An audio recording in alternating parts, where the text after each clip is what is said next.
Assalamualaikum Mamang, jumpa lagi di sini dengan Onarman Mang ya. Mang, ini sudah ya, aku akan menuju studio aja ya.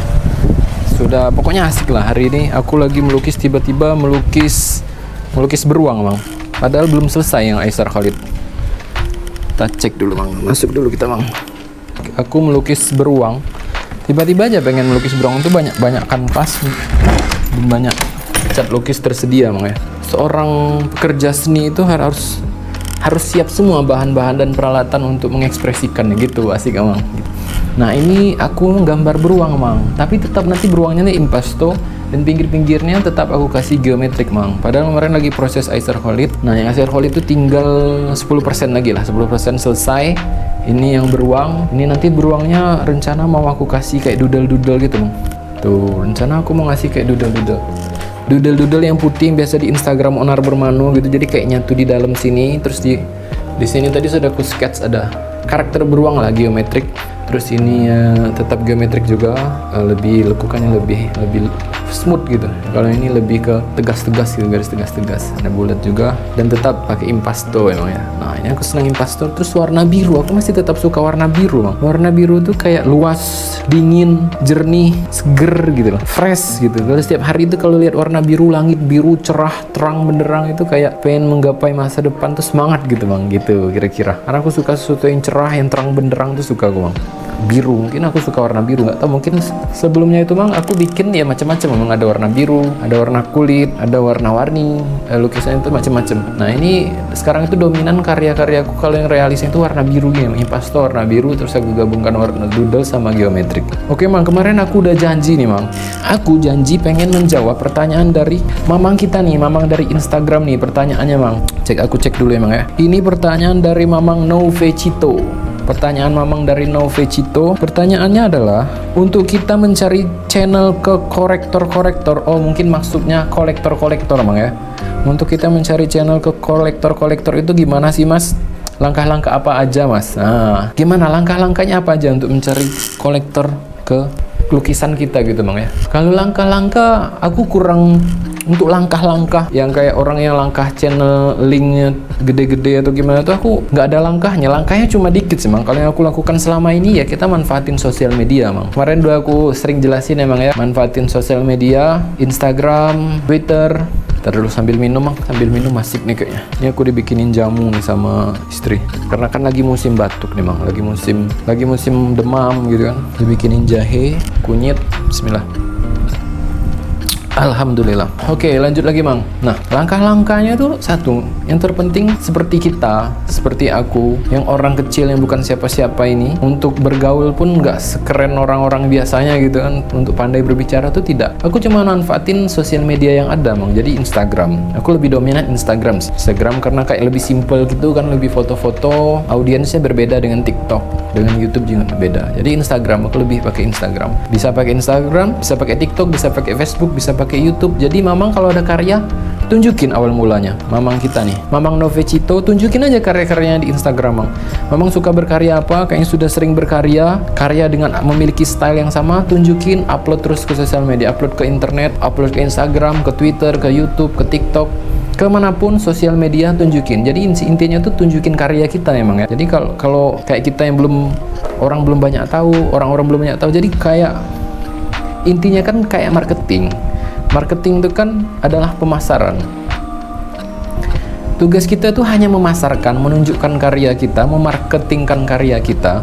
Tapi nanti kita nggak tahu, nggak bisa nebak Mang, siapa yang akan mengoleksi karya kita tuh nggak tahu, yang akan mengoleksi karya kita tuh nggak tahu, yang membeli karya kita tuh kita nggak tahu. Tugas kita hanya menunjukkan karya kita ke khalayak ramai Mang. Nah di awal tadi ya itu tadi contohnya.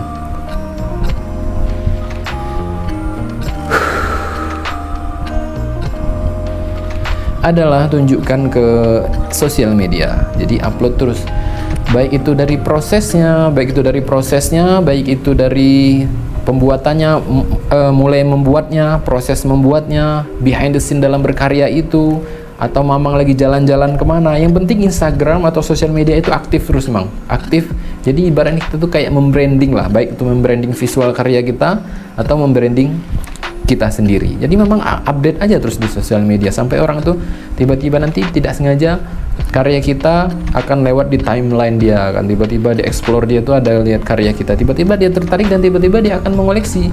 Jadi ya salah satu caranya adalah upload terus sosial media, Mang. Tunjukin aja terus awal-awal apapun karya Mamang, kalau Mamang menyangka itu jelek atau menyangka itu bagus, tunjukin aja, karena kita tahu kalau bagi kita bagus tapi orang tidak mau mengoleksi ada, bagi kita itu gagal tapi ternyata dikoleksi ya juga ada, Mang. Jadi random banget. Intinya itu kita tuh adalah doa, usaha, terus ikhtiar. Nah setelah itu kita nggak tahu intinya gimana nanti kan. Nah tugas kita hanyalah itu tadi, Mang. Kita berusaha, kita tunjukin aja lewat sosial media. Nah awal mulanya itu memang harus dari sosial media, Mang, untuk kita. Karena zaman sosial media ini, internet itu kayak memudahkan kita tuh diberi fasilitas yang memudahkan kita untuk menunjukkan karya kita, agar memberi kesempatan para art lover atau kolektor di luar sana untuk mengoleksi karya kita. Kalau kita tidak menunjukkan karya kita di sosial media, di internet, dari mana dia tahu kan? Nah, karena dengan sosial media ini, kenapa sosial media dulu diawali dengan sosial media, diawali dengan internet? Karena ini mudah untuk menggapai orang banyak di luar sana. Makan orang tuh banyak di Indonesia nih, di dunia ini miliaran orang kan. Jadi tunjukin aja, nggak tahu karya kita akan dikoleksi orang dalam negeri atau di luar negeri, ya tunjukin aja. Inti itu tunjukin terus, upload terus setiap hari. Baik itu karya kertas, karya digital, karya kanvas, karya apapun, Mang. Memang bisa jadi ilustrator ataupun seni rupa, seni lukis kayak aku, seni lukis ya. Karena aku memang sukanya dilukis.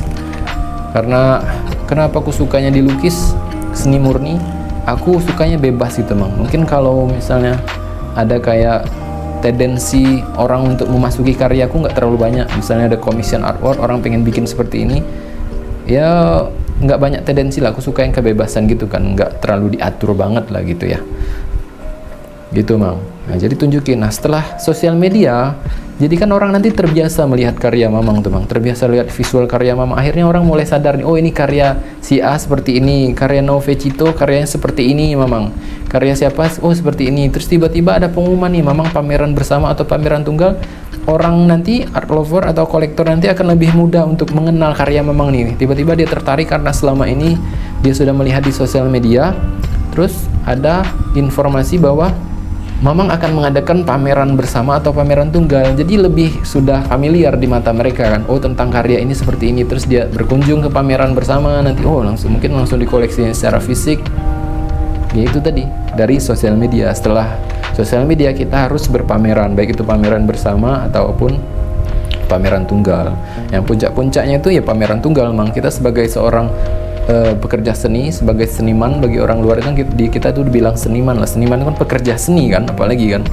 Nah tunjukin aja karya itu, ke pameran aja, Mang. Jadi ibaratnya pameran bersama dulu. Kalau pameran bersama itu biasanya ada open call, jadi undangan terbuka untuk seniman banyak. Biasanya itu ada informasinya, ada di akun-akun sosial media tentang seni rupa. Kayak kalau di Jogja itu ada buku seni rupa. Ikutin aja informasi-informasi tentang seni rupa, acara-acara pameran di Jogja ataupun di Indonesia, di Jakarta, dimanapun, di Bali, di Bandung, di Surabaya, dimanapun, Mang. Memang ikuti. Kalau ada open call, undangan terbuka, ikutin, ajukan karya. Walaupun nanti kan diseleksi biasanya itu, diterima nggak diterima, ikutin aja dulu. Karena nanti itu kayak sudah nama kita atau karya kita tuh sudah dilihat sama dewan juri. Oh ini pernah masuk nih. Nah nanti kalau sudah diterima, sudah ikut pameran bersama, Mamang coba pameran tunggal. Nah kalau pameran tunggal itu kan kalau kita sendiri itu butuh biaya emang ya, butuh biayanya nggak sedikit lah.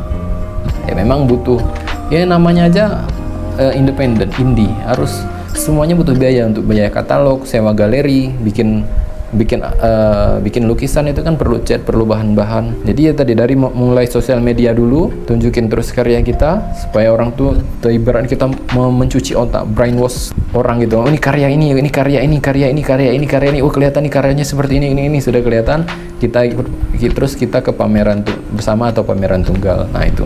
Jadi kalau sosial media itu untuk awalnya aja, Bang. Karena kalau untuk benar-benar serius kita harus pameran secara fisik, secara tunggal gitu ya. Itu kayak memang menunjukkan keseriusan kita di dunia kesenian ini. Itu akan meningkatkan value karya kita juga, value, harga. Walaupun kita karya itu bukan melulu soal harga dan soal uang, Bang ya.